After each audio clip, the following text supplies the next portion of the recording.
dificuldade em fazer um bolo perfeito? O seu bolo abaixa ou fica cru por dentro? Você sabia que tem alguns truques para você fazer aquele bolo perfeito? Vem comigo que nesse vídeo eu vou te dar algumas dicas de como deixar o seu bolo maravilhoso.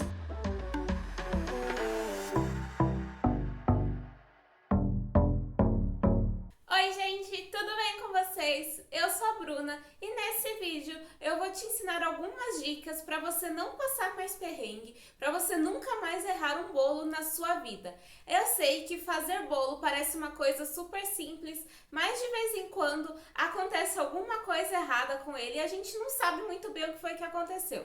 Então, eu vou te dar alguns tópicos para você descobrir o que pode estar acontecendo de errado no seu bolo. Mas antes de tudo, não esquece de deixar o seu like, já se inscreve no canal, ativa o sininho de notificações, porque assim você fica por dentro de todas as receitas que eu for postando aqui. E eu sempre dou dicas durante os vídeos mesmos de como deixar essa receita bem interessante para você não errar e não ter problema em nenhum passo, combinado? Então vamos lá para as dicas?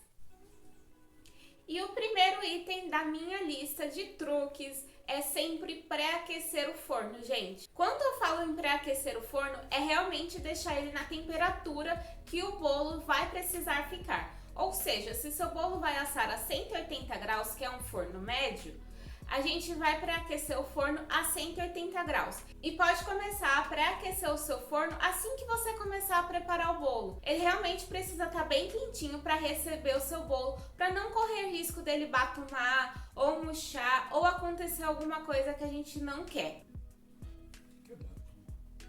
Batumar é quando você tem algum bolo tipo que sola, sabe? Que ele não cresce, ele fica duro. E o próximo item da minha lista é peneirar os ingredientes. Gente, a gente peneira os ingredientes para não correr risco de ficar nenhum gruminho no nosso bolo. Por exemplo, você usa açúcar todo dia para colocar no seu café, mas você não usa uma grande quantidade de açúcar. Então você abre um pacote de açúcar, coloca um pouquinho ali no seu açucareiro e o resto você guarda na geladeira. Quando você vai utilizar o açúcar para fazer bolo, você pega aquele pote que está guardado na geladeira, mede uma xícara e vai colocar no seu bolo. É natural, porque já entrou umidade naquela parte do açúcar, que fique alguns gruminhos e fique uma parte mais dura do que a outra. Por isso, é sempre interessante você peneirar os ingredientes para evitar que esses gruminhos que se formaram vá para dentro do seu bolo e você acabe com algum tipo de pedrinha de açúcar no seu bolo ou de farinha. E a minha terceira dica é sempre utilizar a mesma medida de referência. Por exemplo, essas duas xícaras aqui são xícaras que eu poderia facilmente utilizar para fazer um bolo. Por exemplo, quando o meu bolo vai 2 xícaras de farinha, 1 xícara de açúcar, eu poderia utilizar 2 xícaras de farinha e 1 xícara de açúcar. Mas isso não é tão interessante, gente, porque como são fabricantes diferentes, as medidas dessas xícaras vão ser diferentes. E isso pode alterar a textura do seu bolo e até mesmo o sabor do seu bolo. Então sempre utilize. Pegou essa xícara para fazer a medida da farinha? Pega essa xícara também para fazer a medida do seu açúcar, porque isso vai te ajudar e muito. E o item 4 da lista é não bater muito a massa depois que adicionarmos a farinha. Isso faz com que a massa desenvolva bastante glúten. Ou seja, lembra quando a gente está fazendo pão e a gente precisa amassar bem? Então, pode acontecer isso com a massa do seu bolo. E, gente, isso não é interessante justamente porque o seu bolo pode ficar pesado.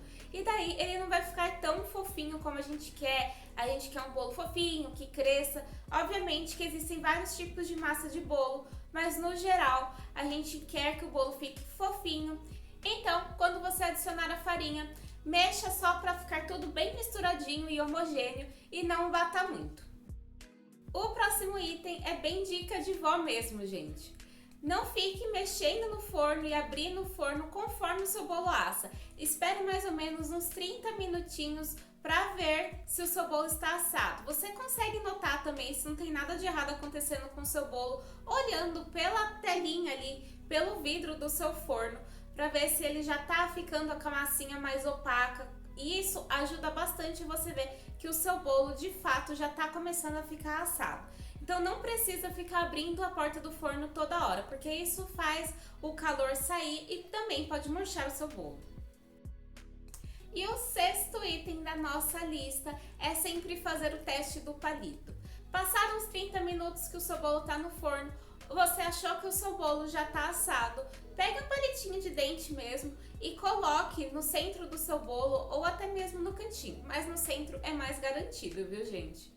Se o seu palito sair um pouquinho úmido ou com resíduo de bolo, é que o seu bolo está quase bom. Então você pode deixar ele ali mais um tempinho e daí sim refazer o teste do palito, com o palito limpo, tá, gente?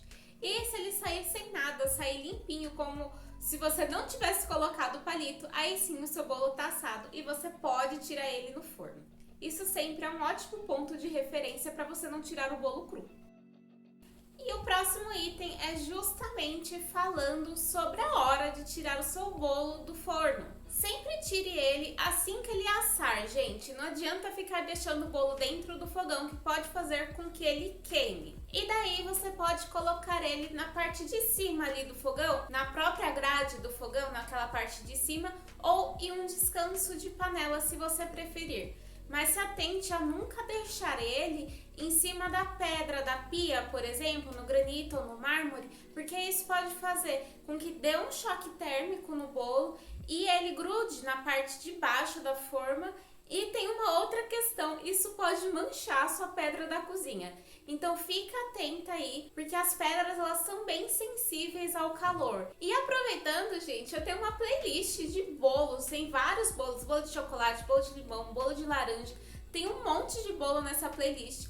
Eu vou deixar linkada ela aqui nesse card, porque afinal de contas, depois que você vê um vídeo ensinando a fazer um bolo perfeito, você vai querer colocar isso em prática, não é mesmo? Então eu vou deixar aqui, você assiste até o final desse vídeo para não ter nenhum erro e daí você vai lá conferir os outros vídeos do meu canal, pode ser? E o oitavo item da minha lista tem ligação com o anterior. É bom deixar ele esfriar antes de tentar desenformar, porque isso faz com que o bolo ele já esteja ali mais estável, a massa dele, então você consegue desenformar tanto com uma facilidade maior e com uma menor chance dele quebrar. E sempre passe uma faquinha em volta para não correr risco dele ter ali uma parte que ficou grudadinha, tá, gente? E o nono item da minha lista é uma parte mais específica, é quando a receita pede claras em neve. É sempre interessante, gente, quando a gente estiver fazendo uma receita com clara em neve, a gente misturar as claras da forma mais delicada possível. Porém, eu gosto sempre de dividir a clara em neve em 3 partes. A primeira eu misturo de uma forma mais rápida para deixar a massa mais leve e facilitar na hora de misturar a clara em neve, porque geralmente a massa está um pouco mais pesada. Então eu misturo com um pouco mais de rapidez. A segunda parte da clara eu já misturo um pouquinho mais delicadamente, mas também mais rápido. E a terceira parte da clara eu misturo como se fosse a coisa mais delicada do mundo. Vou misturando de baixo para cima e de uma forma bem delicada até o conteúdo tá todo homogêneo. E a última dica do nosso vídeo é uma dica simples, mas é uma dica muito importante. Sempre comece a sua receita untando a forma. É a primeira coisa que você vai fazer na sua receita. Porque, gente, o bolo não pode ficar esperando ali quando ele já estiver pronto pra gente untar a forma. Então, a primeira coisa que você vai fazer, unte a forma. E daí, temos algumas coisas que você pode fazer. Você pode untar a sua forma com óleo e farinha, ou você pode untar a sua forma com margarina e farinha. Se for um bolo de chocolate, você pode substituir a farinha por um chocolate em pó para dar uma corzinha a mais ali na hora que você desenformar. E é interessante, gente, passa com papel toalha, porque isso faz com que ele fique bem espalhadinho e não corra risco de ficar nenhuma parte da forma sem untar. E também em caso de biscoitos ou brownies, por exemplo, você também pode utilizar o papel manteiga. E nesse caso, só coloca um pouquinho de margarina assim nas pontinhas da forma para você conseguir grudar o papel manteiga. Não precisa untar a forma inteira e gastar sua margarina inteira para fazer isso. Só prende ali nos cantinhos e o papel manteiga vai ficar ótimo. E esse foi o meu vídeo de dicas para fazer um bolo perfeito. E me conta aqui nos comentários comentários, gente. Vocês gostam desses tipos de vídeo de dicas e esse tipo de coisa? Vocês querem que eu traga mais aqui pro canal? E eu esqueci de falar alguma dica, alguma coisa que você sempre faz nos seus bolos para deixar eles ainda mais perfeitos? Me conta aqui nos comentários. Não esquece de deixar o seu like e se inscrever no canal para ficar por dentro de tudo que eu for postando por aqui. Um grande beijo e até a próxima!